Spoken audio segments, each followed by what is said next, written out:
Marlène, Marco et Jean-Claude sommes encore là, merci Seigneur, afin de partager avec toi, au cours de ce mois, le thème, le caractère. La référence est Lévitique 11, verset 44. La référence est Lévitique 11, verset 44. Et le thème est « Vous serez saints ». Juste avant d'aborder la question, prions. Seigneur, merci pour la parole. Merci pour la connaissance. Merci pour ta présence dans nos cœurs et dans nos vies. Merci pour l'instruction qui vient de toi. Alors que nous nous apprêtons à ouvrir le Saint-Livre, nous voulons que tu mettes en nous toutes les dispositions pour le comprendre et l'appliquer dans nos vies. Saint-Esprit, merci de nous conduire, nous t'avons prié. Au nom de Jésus et pour ta gloire éternelle. Amen. Qu'est-ce que le caractère? Je me rappelle de l'un de mes enseignants, M. Crochy, qui est encore vivant. Il disait que le caractère, c'est ce que vous êtes. Et la répétition, c'est ce que des gens disent de vous. Il existe un fossé entre les deux. Ce que tu es le seul à savoir. Ce que les gens pensent de toi, c'est à partir d'une impression, à partir d'une situation qu'on va te dépeindre. Exemple. Tu as un rendez-vous où tu as une personne malade et tu veux la conduire à l'hôpital. Tu conduis plus vite que la normale afin de la conduire. Et sur ton chemin, une de tes connaissances te voit rouler vite. Elle ne manquera pas de dire à ses proches, mes amis, j'ai rencontré Félix, il roule tellement vite. Maman, il faut faire attention à cet homme-là. S'il te dit un jour qu'il te dépose, il ne faut pas t'embarquer dans sa voiture, non? Parce qu'il peut mettre ta vie en péril. Tu as compris? Félix roulait vite pour conduire quelqu'un à l'hôpital. Mais la personne qui est sur le bord de la route et qui ne sait pas, elle a une impression. Et elle fait circuler sur ton compte des propos, on peut dire, mensongers. Et quand tu découvres ce qu'on dit de toi, tu ne peux pas remonter à la source. C'est pourquoi les enfants de Dieu doivent faire une seule chose, ne pas répéter ce qu'ils entendent.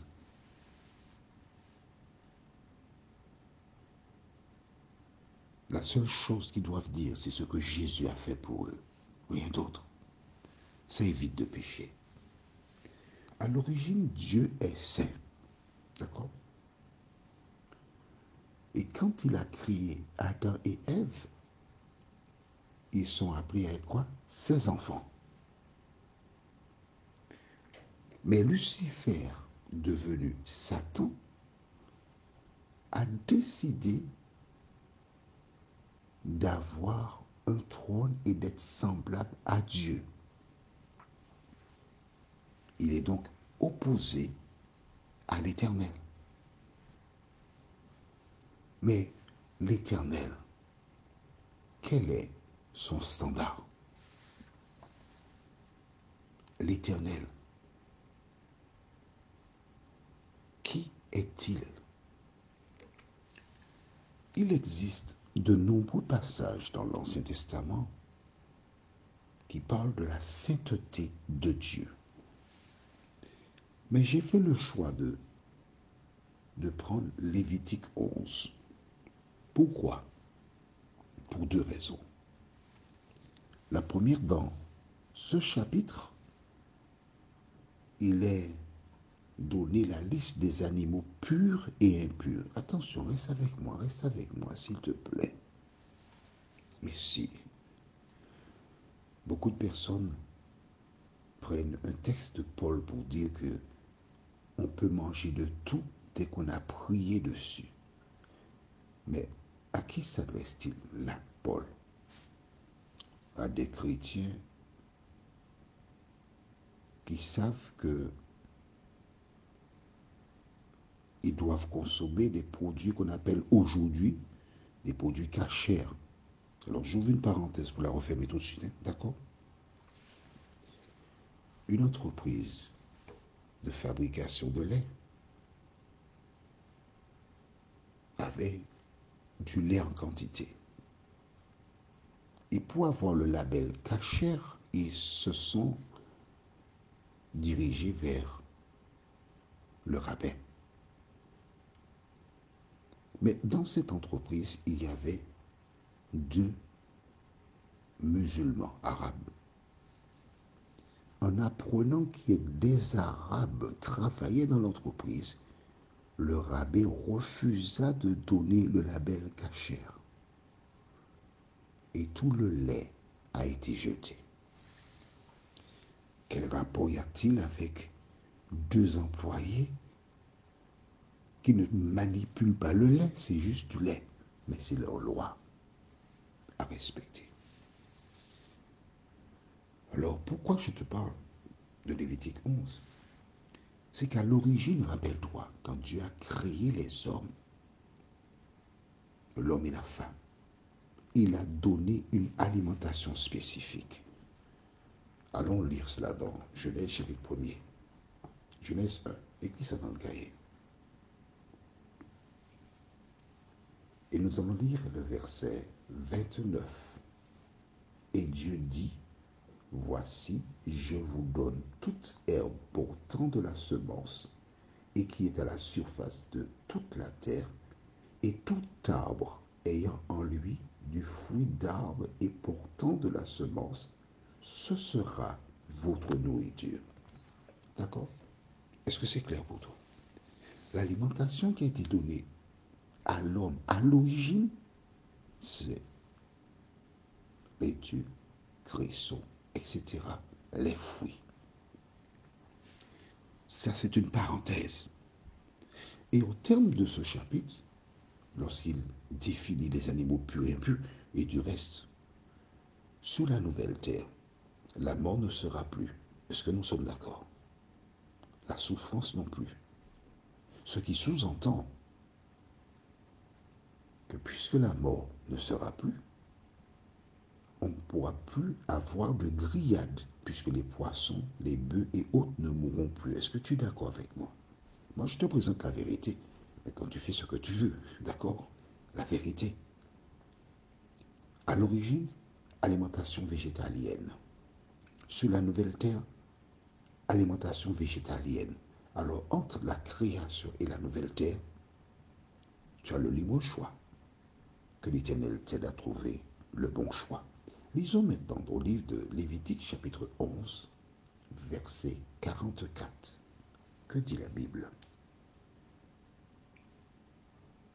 Car je suis l'Éternel, votre Dieu. Vous vous sanctifierez et vous serez saints, car je suis saint. Et vous ne vous rendrez point impurs par tous ces reptiles qui rampent sur la terre. Ce qui nous intéresse, c'est la partie où il dit, vous serez saints, car je suis saint. Qu'est-ce que cela veut dire? C'est que Dieu voudrait que nous soyons comme lui, saints. Et quand je lis ce passage, je pense à mon institutrice de classe primaire. Je n'oublierai jamais, c'était un après-midi. Elle a fait 2 lignes au tableau et elle a fait un A. Tu penses bien, une institutrice, le A était beau. Et nous, nos mains étaient chancelantes. On a essayé d'imiter ce qui était au tableau. Ça ressemblait plus à des moustiques. Mais ça ressemblait un peu. Et elle avait écrit, du bol de mon cahier, très bien, 10 sur 10. Maman, j'étais content. Est-ce que j'étais arrivé à faire un A comme elle? Non. Mais j'avais essayé de faire comme elle. Et j'ai obtenu un 10 sur 10. Toi et moi, nous sommes nés dans le péché, formés dans l'iniquité. Mais Dieu ne nous demande pas quelque chose que nous ne pouvons pas faire. Il est juste et bon. Il nous demande d'être ses enfants. Et un enfant de Dieu marche comme Dieu. Un enfant de Dieu a en lui le caractère de Dieu. Dis-moi. Prenons l'exemple d'un aveugle. Il est assis là, puis il y a un petit enfant qui dit, Papy, je t'ai emmené une surprise. J'ai emmené un petit animal pour toi. Il ne faut pas être l'animal. Et à un moment, il entend, Miaou. Il dit, ah, c'est un petit chat. Comment sait-il que c'est un chaton? Parce que ce dernier a miaulé, il connaît. Il peut identifier. Nous aussi, étant enfants de Dieu, nous sommes appelés à être saints. Car Dieu est saint. Est-il possible de marcher avec Dieu? Nous répondrons à cette question lors de notre prochaine étude. En attendant, prions. Notre Seigneur et notre Dieu, dans ce monde enténébré, où les personnes font ce qu'elles veulent, nous tournons nos regards vers toi pour te dire merci pour la parole. Dans ce monde où la violence règne, dans ce monde où la méchanceté et autres crimes se déroulent, nous voulons nous démarquer. Nous voulons être la lumière et à travers nos vies, interpeller toutes celles et ceux qui ne te connaissent pas. Seigneur, transforme nos cœurs et nos pensées. Rends-nous semblables à toi, nous t'en prions. Au nom de Jésus et pour ta gloire éternelle. Amen. Que l'Éternel continue de te faire du bien, qu'il t'assiste.